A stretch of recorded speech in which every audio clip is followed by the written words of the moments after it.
பிரான்சில் ஒரு சோகமான சம்பவம் பதிவாகி இருக்கின்றது. யாழ்ப்பாணத்தைச் சேர்ந்த தம்பதியினர் உயிரிழந்திருக்கின்றார்கள். அதாவது கணவன் ஏற்கனவே உயிரிழந்த நிலையில் கணவன் உயிரிழந்த ஏக்கத்தில் மனைவி உயிரிழந்திருக்கின்றார். இது தொடர்பான செய்திகள் தற்பொழுது வெளியாகி இருக்கின்றது. என்ன நடந்தது விரிவாக பார்க்கலாம். அதற்கு முதல் ஜேகே ரிப்போர்ட் எனப்படுகின்ற இந்த யூடியூப் சேனலை சப்ஸ்கிரைப் செய்து கொள்ளுங்கள். தொடர்ந்து அருகில் இருக்கின்ற பெல் பட்டனை கிளிக் செய்வதன் ஊடாக நான் போடுகின்ற ஒவ்வொரு காணொளிகளையும் நீங்கள் உடனுக்குடன் பார்க்கக்கூடிய வகையிலே இருக்கும். நான் நடராசா ஜெயகாந்தன். தற்பொழுது செய்திக்குள்ளே செல்லலாம். அதாவது கணவன் உயிரிழந்த ஏக்கத்தில் மனைவி உயிரிழந்த சம்பவம் தொடர்பாக செய்திகள் வெளியாகி இருக்கின்றது. தற்பொழுது பெரும் பேசுபொருளாக இந்த விடயம் மாறி இருக்கின்றது. உண்மையான காதலுக்காக உயிரை விட்டவர்கள் தொடர்பாக பல செய்திகளை நாங்கள் அறிந்திருப்போம். அதேவேளை திருமணத்திற்கு பிறகும் கணவன் உயிரிழந்தால் அந்த இயக்கத்தில் மனைவி உயிரிழப்பதும், மனைவி உயிரிழந்தால் அந்த இயக்கத்தில் கணவன் உயிரிழக்கின்ற சம்பவங்களும் அவ்வப்போது இடம்பெற்றுக் கொண்டுதான் இருக்கின்றது. அந்த வகையில் தான் திருமணத்தை கடந்தும் காதலில் இருக்கின்றார்கள் அவர்கள் என்றுதான் பார்க்க முடியும். இவ்வாறான நிலையில் தான் தற்பொழுது ஒரு சம்பவம் பதிவாகி இருக்கின்றது. அதாவது பிரான்ஸ் நாட்டில் தான் அந்த சம்பவம் பதிவாகி இருப்பதாக கூறப்படுகின்றது. யாழ்ப்பாணத்தைச் சேர்ந்த தம்பதியினர் பிரான்ஸ் நாட்டிலே வசித்து வருகின்றார்கள். அவர்களுக்கு 3 பிள்ளைகள் இருக்கின்றார்கள். இவ்வாறான சூழ்நிலையில் தான் கடந்த 15ஆம் தேதி கணவன் உயிரிழந்ததாக தெரிவிக்கப்பட்டிருக்கின்றது.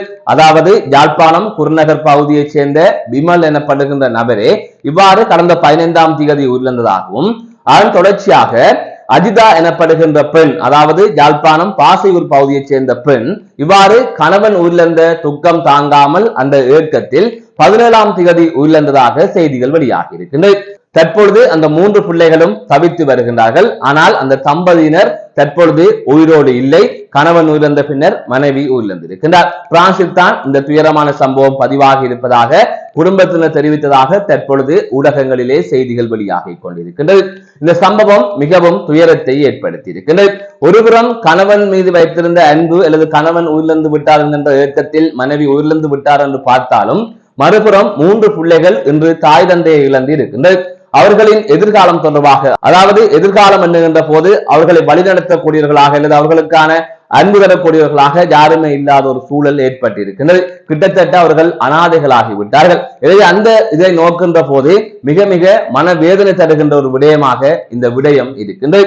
ஆகவே இது தொடர்பாக தற்பொழுது பலராலும் பேசப்படுகின்றது. அதாவது கணவன் உயிரிழந்ததை எண்ணி மனைவி உயிரிழந்திருக்கின்றார் என்கின்ற போது அது ஒரு காதல் சார்ந்த விவகாரமாக பேசப்படுகின்றது.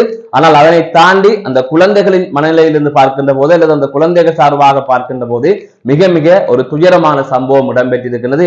ஆனால் இவ்வாறான சம்பவங்கள் அவ்வப்போது இடம்பெற்றாலும் பெண்களாக இருக்கட்டும் ஆண்களாக இருக்கட்டும் பிள்ளைகளின் எதிர்காலத்திற்காக ஒரு இழப்பை தாங்கிக் கொள்ளக்கூடிய சக்தியை தங்களுக்குள் வளர்க்க வேண்டும். அதன் ஊடாகத்தான் பிள்ளைகளை ஒரு இடத்திற்கு கொண்டு செல்ல முடியும். நாளை உங்களால் கணவனை இழந்து மனைவியை இழந்து வாழ முடியாது என்றால் உங்கள் இருவரையும் இழந்து அந்த பிள்ளைகளால் எப்படி வாழ முடியும்?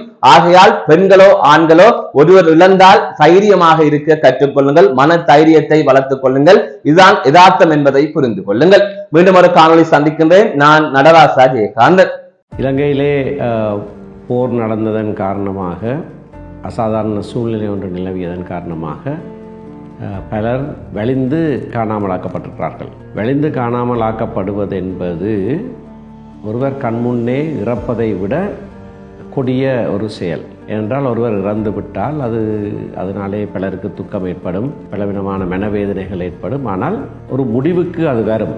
அதற்கு பிறகு அவர்கள் அதை வாழ்க்கையை கொண்டு செல்வதற்கு வழியை பார்ப்பார்கள். ஆனால் காணாமல் போய்விட்டார் என்று சொன்னால் அவர் உயிரோடு இருக்கிறாரா இல்லையா என்கின்ற ஆதங்கம் தொடர்ச்சியாக, அதோடு மனித இயல்பு ஒரு நம்பிக்கையை வைத்திருப்பது. ஆகவே பலருடைய உள்ளங்களிலே அந்த காணாமலாக்கப்பட்டவர் உயிரோடு அங்கேயோ இருக்கிறார், திரும்ப வருவார் என்ற ஒரு எதிர்பார்ப்பும் நம்பிக்கையும் தொடர்ந்து இருந்து கொண்டு அது பாரிய மன அழுத்தத்தை கொடுக்கிற ஒரு செயல்.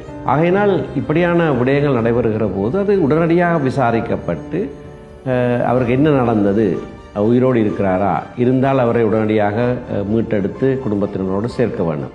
அப்படி இல்லை ஏதாவது ஒரு சந்தர்ப்பத்திலே அவர் கொல்லப்பட்டு விட்டாரா அல்லது மரணித்து விட்டாரா என்றால் அந்த விடயம் குடும்பத்தாருக்கு உடனடியாக தெரிவிக்கப்பட்டு அது சம்பந்தமாக யார் பொறுப்பாளி என்பது கண்டுபிடிக்கப்பட்டு பொறுப்பாளி சட்டத்தின் முன் நிறுத்தப்பட்டு குற்றவாளியாக்கப்பட்டு அந்த விடயம் அப்படியாக ஒரு முடிவுக்கு கொண்டு வரப்பட வேண்டும். ஆனால் இலங்கையிலே நடந்த இந்த காணாமலாக்கப்படுதல் என்கின்ற விடயம் சம்பந்தமாக எதுவித விசாரணையும் இதுவரையும் நடக்கவில்லை.